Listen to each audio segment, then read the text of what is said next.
Welcome back to my YouTube channel, Halina't Matuto't Maging Matinik. So for today's video, I'm going to discuss the measures of central tendency of group data. Yung unang video natin, ang diniscuss ko, ang group data. So ngayon naman, group data. Pag sinabi natin group data, mas organized na dito yung mga score. Kung baka naka-by group na sila. Okay, dito, let's have an example. Okay, lagi kong binibigay ang class limit or yung mga score, then yung frequency. Dalawang column yung binibigay ko, then the rest, yung apat, kayo na yung gagawa. Okay, pero before natin gawin yung apat na susunod, let's have summation of F. Pareho lang yan ha. Summation of F at saka N, pareho lang yan. Ma'am, paano ko makuha ang summation of F? From the word itself, summation of F. Ibig sabihin, ipagpa-plus natin ang frequency. Ibig sabihin ng F, frequency. So, pag-plus natin, 4 plus 3 plus 4 plus 10 plus 9 plus 7 plus 5 plus 8 equals, the answer is 50.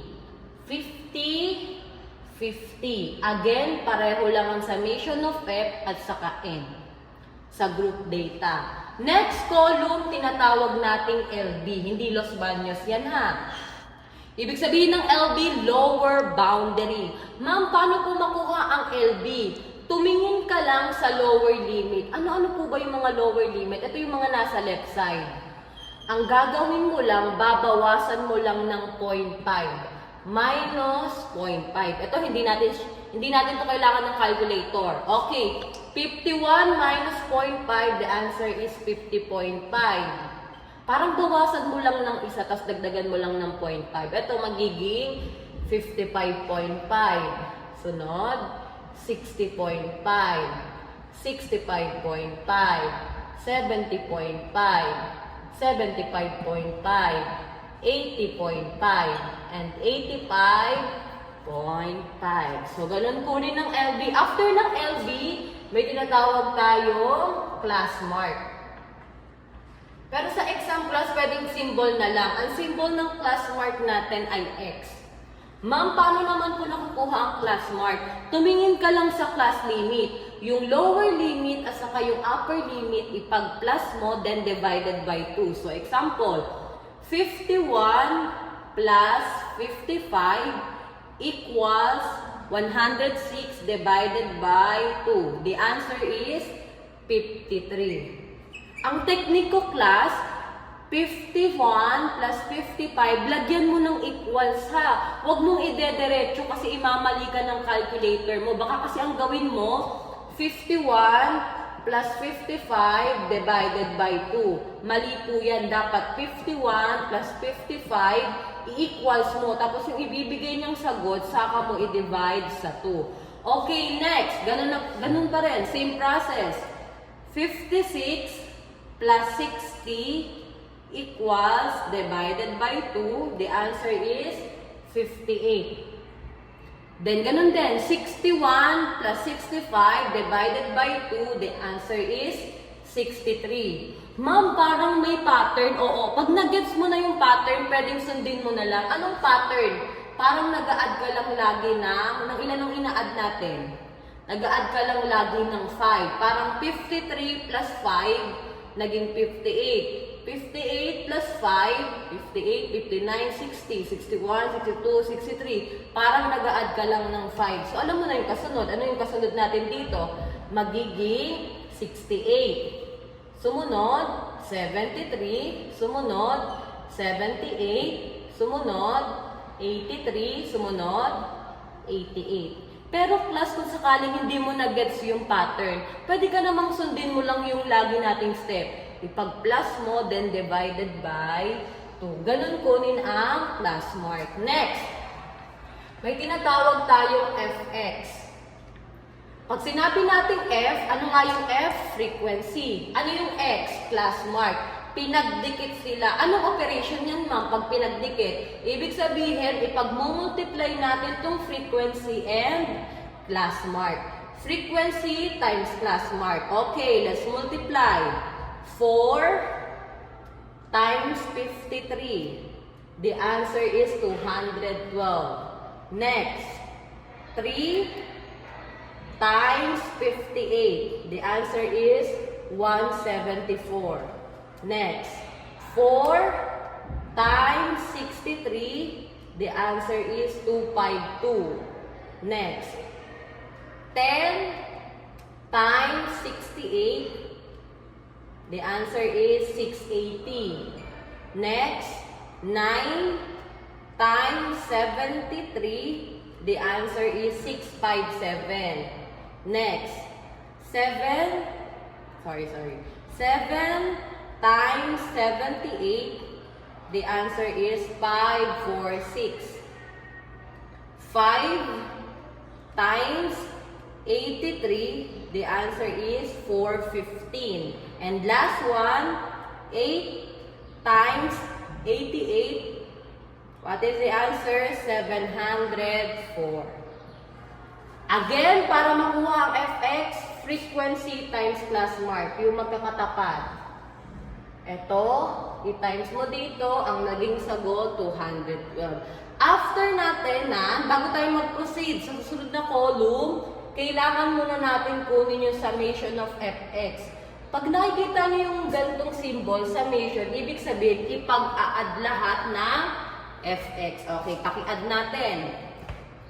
212 plus 174 plus 252 plus 680 plus 657 plus 546 plus 415 plus last one 704 equals to 3,640. Ayan na. 3,640. And last column, CF. Pag sinabing CF, cumulative frequency. Cumulative frequency. Ibig sabihin, galing lang siya sa frequency. Ang unang gagawin, copy the first frequency. Anong unang frequency? 4. I-copy natin. Again, copy. After mo ma-copy, yung sinulat mo dito, i-plus mo sa susunod na frequency. 4 plus 3, anong sagot? Ebron, 4 plus 3, the answer is? 7. 7. O, 7, sulat ko. 7 plus 4, what is the answer? 11. 11. 11 plus 10? 22. 21. 21 plus 9? 30. 30 plus 7? 37. 37 plus 5? 42. 42 plus 8? The answer is 50. Dapat yung pinakadulo kapareho nito. Dapat magkapareho yan. Pag hindi sila magkapareho, mali yung ginawa mo. Again, dapat copy the first frequency, then add to the next frequency, then sulat. Add to the next frequency, then sulat. Okay, after natin ma-complete yung table, saka pa lang natin mahahanap ang mean, median, and mode. Okay, now let's proceed sa mean. Ang formula natin sa mean is equal to summation of fx over n. Summation of fx over n. Ano ang summation of fx natin? 3, 6, 40. I-divide natin kay n. Ano ang n natin? 50. So, gamit ng calcio. 3, 6, 40 divided by 50. So, the answer is 72.8.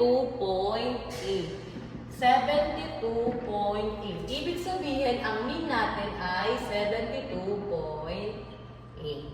So, ganun kunin ang mean. Ngayon naman, let's proceed sa median. Ang symbol naman ng median, x na may kunot ang noo. Ang formula, LBMC plus summation of f divided by 2 minus CF over frequency of median class times CW. Medyo mahaba siya. Pero madali lang naman yan. Okay. May nakalagay na MC. Ang ibig sabihin ng MC, median class. So, kailangan pala muna nating ma-determine kung ano ang median class. Ma'am, paano po namin malalaman yung median class? Sa tulong lang din naman ng formula. Kailangan mo munang sagutan to. Summation of F divided by 2. Ano ang summation of F natin? 50. 50 divided by 2, the answer is 25. Yung naging sagot mo dito, tumingin ka. Lagyan ko ng drawing na mata kasi ibig sabihin tumingin ka sa CF. Saan papasok si 25? Ma'am, wala naman po kasing saktong 25. Kung walang sakto, ang pipiliin mo sobra. Diba? Lagi ko sinasabi, okay nang magsobra, wag lang magkulang. Okay, so anong pipiliin mo? 21 o 30? So ang pipiliin natin ay 30. Pag pinili mo kasi si 21, hanggang 21 lang siya. Pero pag pinili mo si 30, hanggang 30 siya. So ito ang bibilugan natin. Bilugan natin yan, tapos pangalanan natin siya ang median class. O, ganun agad ha. Pag nalito ulit, i-move backward mo yung video para maintindihan mo paano nakuha, na-determine si median class. After that, pwede na tayong mag-proceed sa formula. Median is equal to lower boundary ng median class. Anong LB natin sa median class? 70.5. Di ba may sagot na ako dito? Summation of F divided by 2. Anong sagot ko nga? 25. So, ilagay mo na lang yung naging sagot mo. 25 minus CF. Ito. Dito nalilito yung iba eh. Pag sinabing CF dito, hindi mo kukunin yung binilugan mo talaga. Ang kukunin mo yung before. Before the median class. Yung before, yung nasa taas. So, ang lalagay mo ay 21. Kasi pag nilagay mo ang 30 dyan, magiging negative ang sagot. Again, dapat before the median class divided by frequency ng median class. Anong frequency natin? 9. And last one, CW. Ma'am, paano nakukuha ang class width? May dalawang paraan yan. Pwede kang magbilang, pwede kang mag-minus. Pero paano yung magbilang, ma'am? Tumingin ka sa class limit. Sabi dito, 51 to 55. Mag-start ka sa 51, mag-end ka sa 55. 51, 52, 53, 54, 55. O ilan yon? 5 yon, di ba? Kung ayaw mo magbilang, pwede mo namang gamitin tong dalawang to. Yung magkasunuran. Unahin mo si 56, i-minus mo kay 51. 56 minus 51, the answer is 5 pa rin naman. So, ibig sabihin, ang class width natin ay 5. Then, sagutan na natin. 70.5. Unahin natin yung mga nasa parentheses. Okay. Sabi dito, 25 minus 21, the answer is 4. 4 divided by 9. Okay. Diretsuhin na natin. 4. Ito, unahin natin na yung nasa loob ng parentheses, yung naka-bracket.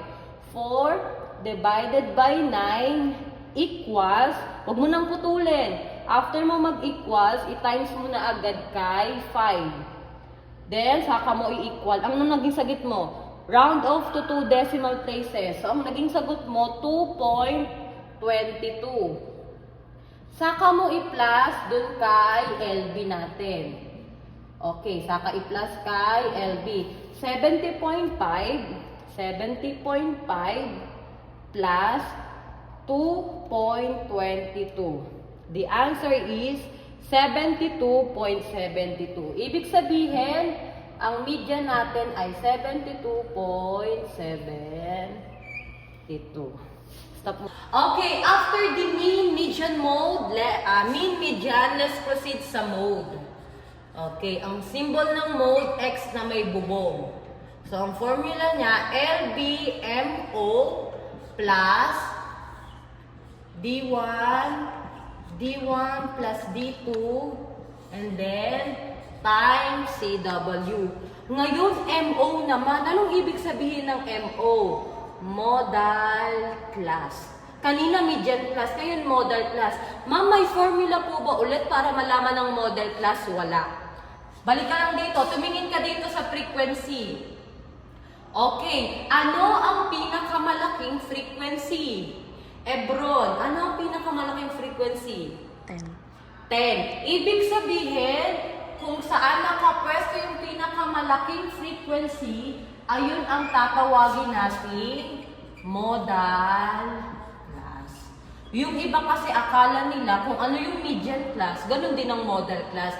May pagkakataon kasi na pareho lang. Pero hindi sa lahat ng pagkakataon na pareho ang median class at modal class. Ngayon, yung binulugan natin ay yung nasa row ni 10. Kasi siya yung pinakamalaki na frequency. Ngayon, balik na tayo sa formula. Lower boundary ng modal class. Tumingin ka sa modal class. Anong lower boundary? 65.5. Ipa-plus daw natin kay D1. Ano ang D1, ma'am? O, tingin ka dito.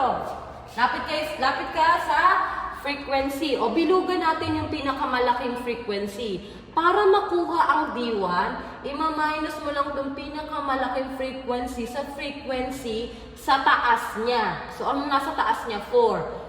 10 minus 4, ano ang D1 natin? 10 minus 4, the answer is 6. So, ganun kunin ang D1 na. Paano naman makuha ang D2? Ima-minus mo naman yung malaking frequency dun sa frequency sa baba niya. So, 10 minus 9, the answer is 1. So, ganun kunin ang D1 and D2. So, balik na tayo dito. Ano ang D1 natin? Ang D1 natin ay 6. Over D1 ulit, 6 ulit. Ano ang D2 natin? Ang D2 natin ay 1. Ano ang CW? Di ba alam natin ang CW natin ay 5. Pareho lang naman sa median class. So ngayon, let's proceed. Unahin ulit natin yung naka-bracket. 6 plus 1, the answer is 7 times 5. Unahin muna natin to. 6 divided by 7 equals, wag mo nang putulin. Yung pagkatapos mo mag-equals, i-times mo na agad kay equals times 5. The answer is 4.29. Ma'am, bakit naging 29? Ini-round off natin eh. Ang katabi kasi ng 8 ay 5. So, taas natin. So, 4.29. Saka natin i-plus dito, 65.5. Ibig sabihin, 65.5 plus 4.29, the answer is 69.79. So, ganun kunin ang modal class. So, that's all for today. I hope you learned something and God bless your third quarter exam. Bye! Special mention kay Ebron. Thank you sa pagiging cameraman ko. Thank you!